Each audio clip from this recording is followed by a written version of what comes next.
দুটো বই দেখিয়ে আজকের প্রতিবেদন, আজকের পর্ব শুরু করব। প্রথমে কনস্টিটিউশন অফ ইন্ডিয়া, তিরঙ্গা, এবং দ্বিতীয় বইটি হচ্ছে মার্কসিস্ট, লাল। যার সঙ্গে বসে আছি তার পরিচয় তো আমার নতুন করে দেওয়ার কিছু নেই। দীর্ঘ 7বার স্টেট অ্যাডমিনিস্ট্রেটিভ ট্রাইব্যুনাল, হাইকোর্ট এবং সুপ্রিম কোর্ট মিলিয়ে এই মানুষটি বিকাশ রঞ্জন ভট্টাচার্য এবং ফিরদৌস শামীম এবং সহযোগী আরো আইনজীবীরা, তারা মামলায় রাজ্য সরকারকে কার্যত নাস্তানাবুদ করে ছেড়েছেন। এবং আজকের সাম্প্রতিকতম খবর হচ্ছে রাজ্য সরকার আবার ডিএ দিতে গড়িমসি করেছে। সুপ্রিম কোর্টের চূড়ান্ত রায় আসার পরেও 25% বকেয়া ডিএ দিতে আবার গড়িমসি, আবার সময় চাওয়া। নমস্কার, আমি কবির, আপনাদের সঙ্গে কথা বলবো। আমার সঙ্গে আছেন ফিরদৌস শামীম। আবার রাজ্য সরকার ডিএ দিতে অস্বীকার করেছে এবং শিক্ষকরা, তারা কি এই পে স্কেলের মধ্যে থাকবেন? তারা কি ডিএ পাবেন? এই বিষয়টা প্রথম কথা একটা আপনাদেরকে বলে নিয়ে এই পর্ব শুরু করবো। শামীমদার কাছে যাব।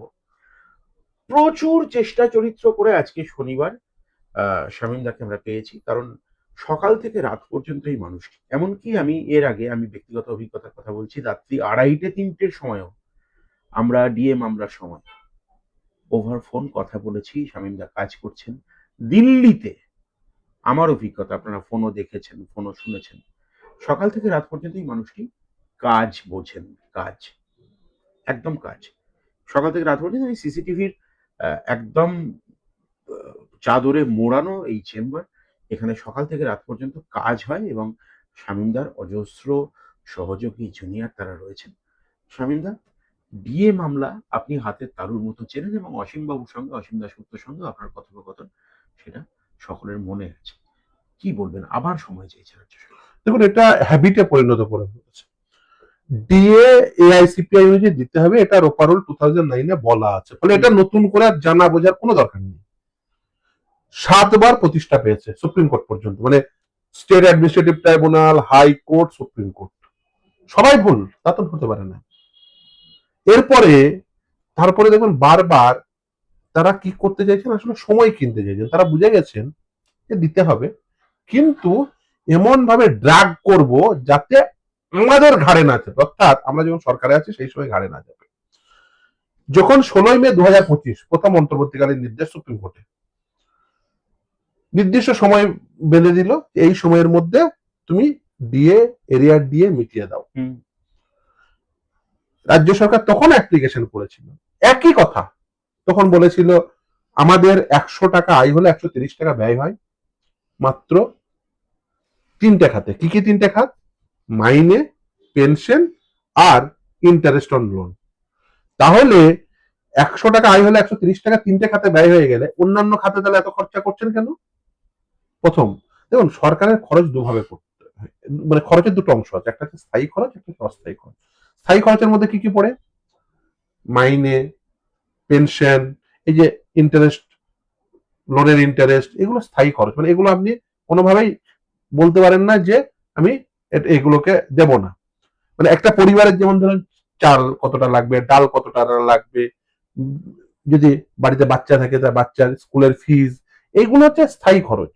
এবার তারপরে এই স্থায়ী খরচ মিটে যাওয়ার পরে আপনি একদিন সিনেমা হলে যাবেন কি যাবেন না, একদিন রেস্টুরেন্টে খেতে যাবেন কি যাবেন না, আগে স্থায়ী খরচটা সেইটাকে মিট করার পরে তবে আপনি বিনোদন খরচ করবেন। এই রাজ্যের ক্ষেত্রে উল্টোটা, এরা স্থায়ী খরচ প্রথমে মিট করে না। স্থায়ী খরচের অংশ হচ্ছে এই ডিএ। আপনি ডিএ এই হিসাবটি আগে করবেন যে ডিএ এআইসিপিআই অনুযায়ী দিতে হলে কর্মচারীদের কত টাকা দিতে হবে। আজকে দাঁড়িয়ে যখন ধরুন এই 4 সদস্যের কমিটি তৈরি করছে, আপনি হিসাব দিচ্ছেন, কর্মচারীর সংখ্যা হিসাব দিচ্ছেন, আপনি নিজেও জানেন ওই হিসাবটি ভুল। আমি বলছি ভুল, কারণ ডিএ এআইসিপিআই অনুযায়ী দিতে হবে, এটা নীতিগতভাবে নির্ধারণ করে দিয়েছে সুপ্রিম কোর্ট, নীতিগতভাবে নির্ধারণ। তাহলে এই নীতিমালার মধ্যে এবং এটা আইনি অধিকার একদম স্বীকৃতি পেয়েছে। তার কারণ হচ্ছে রোপারোল 2009-এ ডিএ এটা ডিফাইন করা আছে। সেই রোপারোল 2009 সেটা তৈরি হয়েছিল সাংবিধানিক প্রভিশনকে ইনভোক করে, ঠিক আছে? ফলে সেটা সাংবিধানিক অধিকার। সাংবিধানিক অধিকার একবার নীতিমালা হিসেবে প্রতিষ্ঠা পাওয়ার পরে আপনি কিভাবে বলতে পারেন যে না ডিএ এআইসিপিআই অনুযায়ী শিক্ষকদের দেব না, শিক্ষাকর্মী এর বলার কোনো জায়গা নেই। আমি বলছি শিক্ষক, শিক্ষাকর্মী, ধরুন লোকাল মানে গভর্নমেন্ট যারা আছে বেতনভুক। বেতনভুক, যেখানে ডিএ এর কম্পোনেন্টই আছে, একদম। ডিএ কম্পোনেন্টে আছে, যেখানে ডিএ এর ওই ডেফিনেশনটা আছে এআইসিপিআই এর দিতে হবে, তারা প্রত্যেককে পাবেন, প্রত্যেককে। সে তিনি পঞ্চায়েত কর্মী হতে পারেন, তিনি মিউনিসিপ্যালিটি কর্মী হতে পারেন, তিনি শিক্ষক হতে পারেন, তিনি শিক্ষাকর্মী হতে পারেন, প্রত্যেকে পাবেন। যদি একজনকেও না দেওয়া হয় তার সাথে অন্যায় করা হবে। এবং এই নীতিমালা নির্ধারিত হয়েছে সুপ্রিম কোর্টের নির্দেশ মোতাবেক। ফলে আপনি দেবেন না, ওটা চলবে না, আপনাকে দিতেই হবে। এবং এই নীতিমালা অনুযায়ী আপনাকে নির্ধারিত করে দেওয়ার পরে আপনার না দেওয়ার কোনো জায়গা নেই। এবার ওরা চেষ্টা করবে মিথ্যা তথ্য দিয়ে, গড়িমসি করে কোনোভাবে এটাকে ড্রাগ করার, লাভ হবে না। যা করবেন আপনারা যদি মনে করেন যে আমি চোখ বন্ধ করে আছি তাই ঝড় থেমে গেছে, না, আপনি চোখ বন্ধ করে থাকলেও ঝড় থামেনি। আপনি যদি মনে করেন যে এই দিয়ে আমি শুধুমাত্র প্রথমে ভাবলেন যে দেবই না, তারপরে ভাবলেন যে না দেব, কিন্তু ওই ডিভাইড এন্ড রুল, কিছুটা অংশকে দেব, বাকি অংশটাকে দেব না, হবে না। তাহলে তো মানে এই কম্পোনেন্টটাকেই তুলে দিতে হবে, কারণ একদম। কম্পোনেন্টে যখন এক্সিস্ট করছে তাহলে একটা অংশকে দেবো আর একটা অংশকে দেবো না, এটা হতে পারে না, একদমই না, এটা বাস্তবসম্মত নয়। শুধু তাই না, দেখুন যখন এই ডিএ এআইসিপি অনুযায়ী দিতে হবে, এটা হচ্ছে ডেফিনেশনের ইন্টারপ্রিটেশন।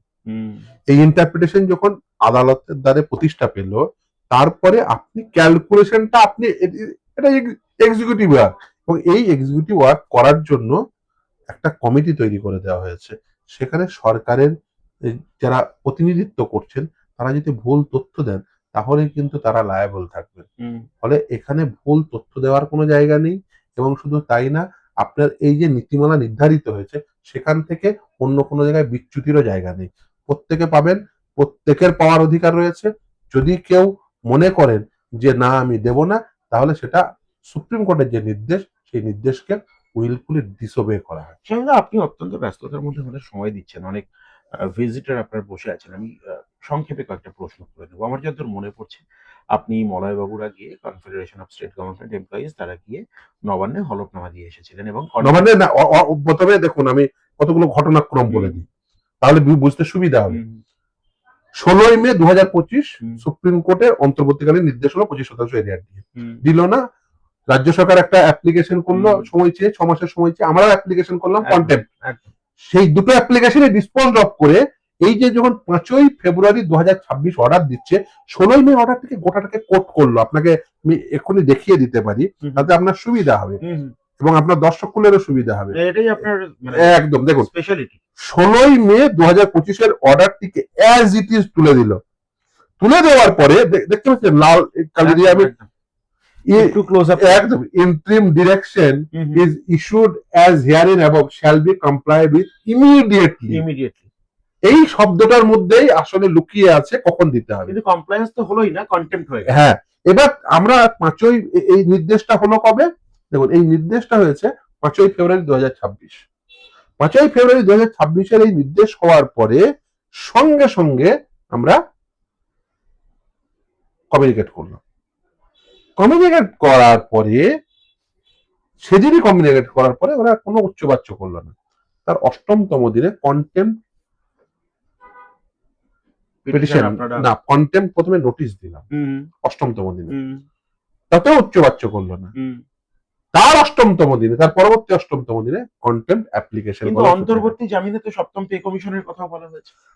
দেখুন আমি অন্তর্বর্তীকালীন যে নির্দেশ, সেই নির্দেশ 2008 থেকে 2019 এই সময়কালের মধ্যে দেখুন এখানে লিখে দিয়েছে, the employees of the appellant state shall be entitled to release of arrears in accordance with this judgment for the time 2008 to 2019।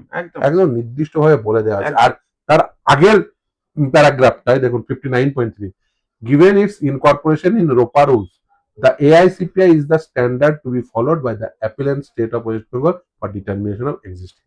এর থেকে স্পষ্ট আর কি বলা যেতে পারে? এবং এবং এবং এত সুন্দর করে রাইটে বলা আছে, ইচ এন্ড এভরি পয়েন্ট খুব সুন্দর করে ডিল করা আছে। এরপরে এই রায় থেকে বিচ্যুতি হওয়ার কোনো প্রকার জায়গা নেই। আপনি যদি বিচ্যুত হন তাহলে বুঝতে হবে যে আপনি উইলফুলি ডিসওবে করতে চাইছেন, সেটা কন্টেম্পচুয়াস। এই মুহূর্তে রাজ্য সরকার কি চাইছেন বলে আপনি মনে করছেন? রাজ্য সরকার ডিলে ট্যাকটিক্স। কিন্তু ডিলে ট্যাকটিক্স, এরপরে তো ভোট ঘোষণা হয়ে যাবে। দেখুন, ভোটের সঙ্গে একটি রায়ের কোনো প্রকার সম্পর্ক নেই। আপনি একটি রায় যদি বহাল থাকে, বলবৎযোগ্য হয়, সেই রায় আপনাকে মানতে হবে, তাতে ভোট ডিক্লেয়ার হোক বা না হোক। তাহলে রাজ্য সরকার এটা করছেন কেন? রাজ্য সরকার কোষাগারে টাকা নেই। ভাবছেন কোনোভাবে যদি এখান থেকে গা বাঁচিয়ে এড়িয়ে যাওয়া যায়। এটা হবে না। কিন্তু কোষাগারে টাকা না থাকলে আচ্ছা, আপনাকে আর দুর্গাপুজোর এই অনুদান কি করে আসছে? একদমই আপনি সঠিক, যে কোষাগারে টাকা না থাকলে আরো 5টা কথা আমি বলতে পারি। বিষয়টা উদাহরণ দিলাম, ধরুন মানে ইমাম ভাতা থেকে শুরু করে পুজোর অনুদান সবই তো আসছে, বা আপনি যে এন্টারটেনমেন্ট পারপাসে এত টাকা খরচা করছেন, আপনি প্রশাসনিক সভার নাম করে, আপনার যদি টাকা না থাকে আপনি প্রশাসনিক সভার নাম করে কোটি কোটি টাকা কেন খরচা করছেন? কোনো দরকার নেই। আমি অন্য জায়গায় প্রশ্ন, ধরুন একজন ব্যাংক থেকে টাকা ধার নিয়েছেন, যিনি ধার নিয়েছেন তিনি কয়েকটা ইনস্টলমেন্ট দেওয়ার পরে বললেন আমার কাছে আর টাকা নেই। এটা বলে কি যিনি ধার নিয়েছেন তিনি কি মানে তার দায় মুক্তি হতে পারে? তাহলে এই যুক্তিতে যে রাজ্য সরকার যে যুক্তিতে দায়মুক্ত হতে চাইছে, সেম যুক্তিতে তো বিজয় মালিয়া দায়মুক্ত হবে কালকে। না শামীমদা, এগুলো তো যুক্তি প্রতিযুক্তি। আমার প্রশ্নটা আপনার কাছে খুব স্পেসিফিক। অন্যান্য অনেক বিষয় ছেড়ে রাজ্যের আমি বলবো লক্ষাধিক কেন অসংখ্য মানুষ, মানে তাদের মানে চাকুরিজীবীদের এবং পেনশনভোগীদের পরিবার বর্গের কথা ধরলে প্রায় কোটির কাছাকাছি হতে পারে সংখ্যাটা। তারা আপনার দিকে তাকিয়ে, বিকাশবাবুর মুখের দিকে তাকিয়ে তারা জানতে চায় যে ডিএ কি পাবো না পাবো না। এই 100% নিশ্চিত দিয়ে দিতে হবে এবং আপনারা প্রত্যেকে পাবেন। আপনি এতটা নিশ্চিত? একদম, মানে দেখুন আমি প্রথম থেকে এই মামলার যেদিন থেকে এই মামলার মানে দেব না যদি কেউ মনে করেন, আপনি মামলা জিতেছেন, 7বার জিতেছেন, আরো 7বার জিতবেন, কিন্তু দেব না যদি কেউ মনে করে, সেক্ষেত্রে লিগাল সলিউশন কি রয়েছে? লিগাল প্রসিডিওর তো রয়েছে। রায় হওয়ার পরে রায়ের যদি মানে কন্টেম্প্ট হয়, আমরা কন্টেম্প্ট করেছি। এই যে এত কিছু এই মানে তোড়জোড় শুরু হয়েছে এই কন্টেম্প্টের জন্যই। দেখুন, আপনার অনেক রায় অপছন্দ হতে পারে, কিন্তু সেই অপছন্দের রায় আপনাকে সবসময় বুঝতে হবে, অপছন্দের রায় হলেও আপনাকে রায়টা আপনাকে এক্সিকিউট করতে হবে। আপনার পছন্দ বা অপছন্দ ইমমেটেরিয়াল। সরকারের পছন্দ হচ্ছে না তাই রায় মানবো না, এটা হতে পারে না। তাই তো হচ্ছে না, একদম না। দেখুন, আপনি অনেক রায় তো সরকারের পছন্দ হয়নি, কিন্তু তাদের তো ইমপ্লিমেন্ট করতে হয়েছে। এসএসসি থেকে শুরু করে আমি একাধিক বলতে পারি, আমরা যে মামলাগুলো করি সব রায়ই সরকারের অপছন্দ হয়, কিন্তু সেই রায় তো এক্সিকিউট করতে হয়। সেই রায় তো মানে অন্য কোনো জায়গা থাকে না। সে রায়ে সপ্তম বেতন কমিশন কি লাগু হতে পারে এই ডিএ না দিয়ে কোনোভাবে? দেখুন, তার সাথে কোনো সম্পর্ক নেই। আপনি বেতন কমিশন লাগু হওয়া বা না লাগু হওয়ার সঙ্গে এরিয়ার ডিএর কোনো সম্পর্ক নেই। এই মামলাটি রোপারুল 2009 এর সাপেক্ষে, ভালো করে বুঝুন। রোপারুল 2009 এর ডিএ আইসিপি অনুযায়ী দিতে হবে, সেটা উল্লেখিত ছিল। মমতা বন্দ্যোপাধ্যায় ওই জন্যই তো নিজের সময়কালে 2019-এর যে রোপারুল, সেখানে ডিএর প্রভিশনটা রাখেন। উনি ইচ্ছা করে রাখেনি, কারণ জানেন উনি এটা যদি রেখে দিই কর্মচারীরা আবার আদালতে যাবে, আবার ওরা জিতবে এবং আমাকে আবার দিতে হবে, গোদের উপর বিষ ফোড়া হয়ে যাবে। সেই জন্য রোপারুল 2009 মোতাবেক বাম সরকার যে অধিকার দিয়ে গেছিল কর্মচারীদের ন্যায়সঙ্গত অধিকার, সেই অধিকারের এক্সারসাইজ করেছে কর্মচারীরা কিন্তু ওই লাইনটি না থাকলে কিন্তু কর্মচারীরা জিততো না। অসীম দাশগুপ্তরা যদি ওই লাইনটি না অ্যাড করতো তাহলে কিন্তু কর্মচারীদের যেত। আমার ফোন বুক যদি আপনি দেখেন, যে আপনি আমার হিস্ট্রি, তাহলে আপনি দেখবেন যে অন্তত 15 থেকে 20টা ফোন অন্তত শুধু আজকে ঘন্টা দুয়েকের মধ্যে এসেছে। এবার আমি ফোনটা আমি মানে সব সময় মানে সাইলেন্ট করে রেখে দিই। ফিরদৌস শামীম, বিকাশ রঞ্জন ভট্টাচার্যের সঙ্গে মুখ্যমন্ত্রী মমতা বন্দ্যোপাধ্যায় বা সচিবের মামলা হচ্ছে, আপনারা জিতছেন, আপনাদের ইগো স্যাটিসফ্যাকশন হচ্ছে, সব হচ্ছে, কিন্তু উলু খাগড়ার প্রাণ যাচ্ছে। অজস্র পেনশনভোগী মানুষ, আজকেই গ্যাসের দাম বাড়লো, তেলের দাম বাড়বে, হরমুজ প্রণালী বন্ধ হচ্ছে, এই নিয়ে একটা চরম আশঙ্কায় মানুষ। নিত্য প্রয়োজনীয় জিনিসের দাম বাড়ছে, ওষুধের এই দাম। সেই জায়গায় যদি ডিএটা রাজ্য সরকারি কর্মচারীরা না পান তাহলে কি হবে?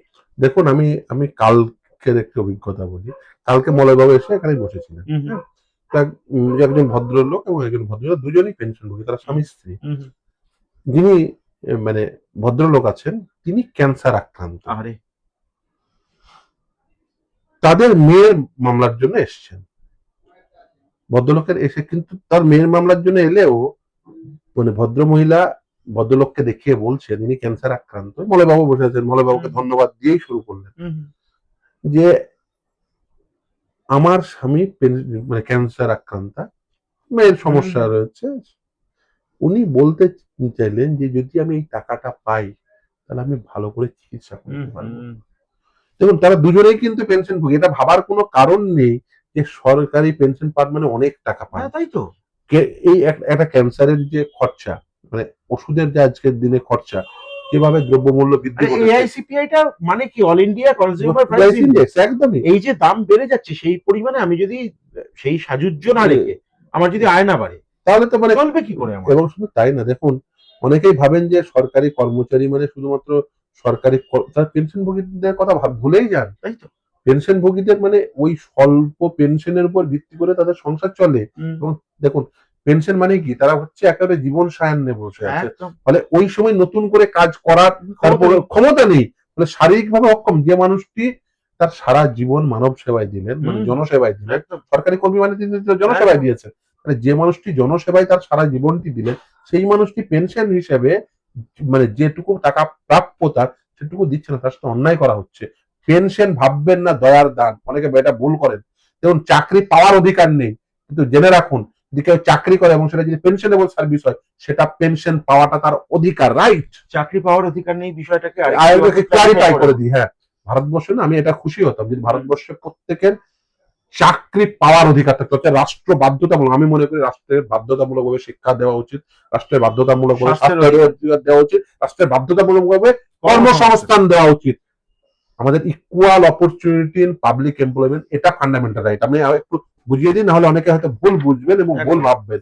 দেখুন আমাদের এই যে সংবিধানে না, আমাদের সংবিধানে এই মানে ফান্ডামেন্টাল রাইট চ্যাপ্টার মানে পার্ট 3 তে আপনি যদি আর্টিকেল 16 চলে যান, equality of opportunity in matter of public employment, এইটা হচ্ছে আমাদের equal opportunity in public employment, এটা হচ্ছে আমাদের ফান্ডামেন্টাল রাইট।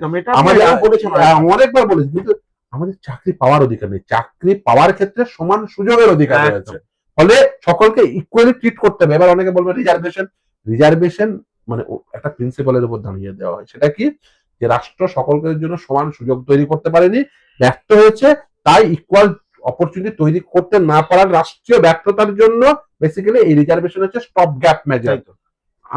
রিজার্ভেশন আমি মনে করি একটা পার্মানেন্ট সিস্টেম হওয়া উচিত, কিন্তু সকলকে রাষ্ট্রকে বাধ্যতামূলকভাবে সকলকে ইকুয়াল অপরচুনিটি দেবে, সকলকে সমমানের শিক্ষা, সম পরিবেশ। আপনি ভাবুন যে বাঁকুড়ার জঙ্গলমহলে একজন যে শিক্ষার পরিবেশ পান, কলকাতায় তা না, একদম আকাশ পাতাল আসমান জমিন।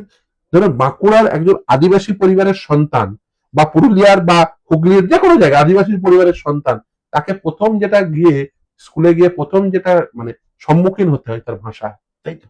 সে কিন্তু তার বাড়ির যে ভাষা আর স্কুলের যে ভাষা দুটো কিন্তু আলাদা। প্রথম প্রজন্মের শিক্ষার্থী তার তো ওই ভাষাটা বুঝতে তার মানে কয়েকটা বছর চলে, সেক্ষেত্রে তার রিজার্ভেশনের অধিকারটা জায়েজ। ফলে রাষ্ট্র সেটা ব্যর্থ হয়েছে। রাষ্ট্র কি মানে প্রতিটি গ্রামে সমানভাবে সমমানের শিক্ষা ব্যবস্থা তৈরি করতে পেরেছে? পারেনি। সেই জন্য দেখুন, ওই জন্য রিজার্ভেশনের প্রিন্সিপালটা বললাম। দেখুন equal opportunity in public employment সেটা ফান্ডামেন্টাল রাইট, কিন্তু আমাকে চাকরি বাধ্যতামূলক দিতেই হবে এরকম কোনো আইন নেই। কিন্তু যখন একবার চাকরি পেয়ে যাবেন, সেটা যদি পেনশনেবল সার্ভিস হয়, পেনশন আপনাকে বাধ্যতামূলক, যেটা আস্তে আস্তে উঠে যাচ্ছে, প্রায় নেই আর এক্সিস্ট করছে। এটা করতে চাইছি কেন? কারণ দেখুন আমাদের স্টেট না ওয়েলফেয়ার স্টেটের কনসেপ্ট অনুযায়ী চলা উচিত। আমরা কি হচ্ছে ওয়েলফেয়ার স্টেটের কনসেপ্ট থেকে দূরে সরে যাচ্ছি। আমরা কি করতে চাইছি? আমরা কর্পোরেটকে নিয়ে আসতে চাইছি, আমরা কর্পোরেট দ্বারা গভর্ন হতে চাইছি। কর্পোরেটের আমরা ওই প্রায়শই মানে নেতা নেত্রীরা বলেন মানে মানুষের জন্য মানুষের দ্বারা সরকার, হ্যাঁ বলতে পারে of the people by the people for the people. হ্যাঁ, এটা basically of the people by the people for the people নয়। এখন মানে প্রিন্সিপাল হয়ে গেছে কিছু রাজনৈতিক মানে আদর্শের, রাজনৈতিক দলের, যে মানে for the corporate, of the corporate, by the corporate. আমার শেষ একদম প্রশ্ন হচ্ছে, স্বামীন শিক্ষকরা কি ডিএ পাবেন? 100% নিশ্চিত তারা ডিএ এর হকদার, ডিএ পাবেন। এবং এই নীতিমালা যে নির্ধারিত হয়েছে সেই নির্ধারিত নীতিমালার উপর ভিত্তি করেই পাবেন। শিক্ষক, শিক্ষাকর্মী মানে এবং সরাসরি সরকারি কর্মচারী সরাসরি সরকার কর্মচারী তো পাবেনই। পাবেনই। শুধু তাই না, লোকাল বডিজ যেগুলো, যেমন ধরুন এই এই ধরুন যেগুলো পঞ্চায়েত, মিউনিসিপ্যালিটি, কর্পোরেশন, যাদের ডিএ আইসিপি অনুযায়ী দিতে হবে তারা প্রত্যেকে পাবেন। শামীমদা অনেকটা সময় আমাদেরকে দিলেন, আবারও বললাম আমরা একদম নিশ্ছিদ্র, প্রায় শামীমদার একটা দুর্গের মতো, এবং সাধনা বলা যায়, সাধনার ক্ষেত্রে মানে এই চেম্বারটা শামীমদার কাছে একজন পূজারীর কাছে পুজো যতটা পবিত্র, একজন ইমামের কাছে তার মসজিদ যতটা পবিত্র, একজন ফাদারের কাছে তার চার্চ যতটা পবিত্র, এটা আমার ব্যক্তিগত অভিজ্ঞতা আমি বলছি। ফেরদৌস শামীমের কাছে কিন্তু এই গোটা ঘর জোড়া আইনের বই, ব্রিফ এবং প্রচুর বই, এতটা সময় পেলাম, খুব গুরুত্বপূর্ণ বিষয়ে কথা বললাম। ধন্যবাদ জানাই শামীমদা, ধন্যবাদ আপনাকে, এতটা সময় দিলেন। এবং এরকম আরো আপডেট কন্টেন্টসের জন্য, আমার আপনার স্বার্থের সঙ্গে সরাসরি যুক্ত কন্টেন্টসের জন্য আপনার চোখ থাকবে কবির সৌরভের ইউটিউব চ্যানেল।